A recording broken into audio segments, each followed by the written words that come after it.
yung tanggapin ng Korte Suprema yung kandidatura mo para maging senador ng Pilipinas, that's already an achievement. Yes. Matalo, manalo, achievement na yon. Why? Because I proved myself, according to the Supreme Court and COMELEC, noong 2022, according sa COMELEC and Bank, na karapat-dapat ako maging senador. After so many hearing yon. And this 2025 election, the Supreme Court said that my name should be included in the ballot. Marami nag-contest, but I formally withdraw my candidacy. So marami na akong pinatunayan sa sarili ko eh.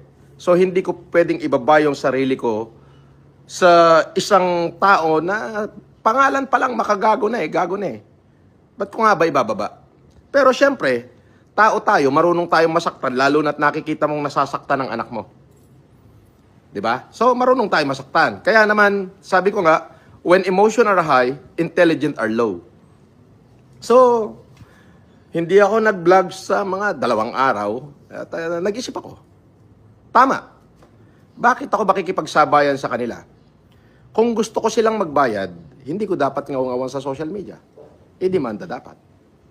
At yun ang ginawa ko. Yun. Now, nagla-live ako, not for them. But for my people. But for my supporter. And to those who want me to shout their name. Diba? So, doon ako, kaya ako nagla-live. And then, at the end of the day, may na-achieve ulit ako sa pagla-live ko na fake news yung sinasabi sa akin. May isang fake account na nagsasabi, ako raw ay wanted. Nung nakita niya nagla-live ako ng 1 linggo na, naglabas naman, ako raw ay patay. Di ba?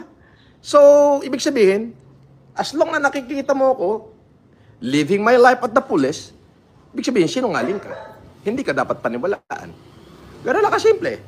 And then, ang gagawin nila, aasarin ako sa comment section. Tama ba? Sasandabakbak na troll yan. Puro masasakit na salita yung sinasabi.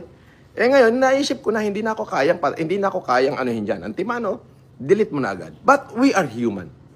Tao tayo eh. Hindi naman tayo robot, di ba? Tao tayo, kahit papano, meron tayong pakiramdam.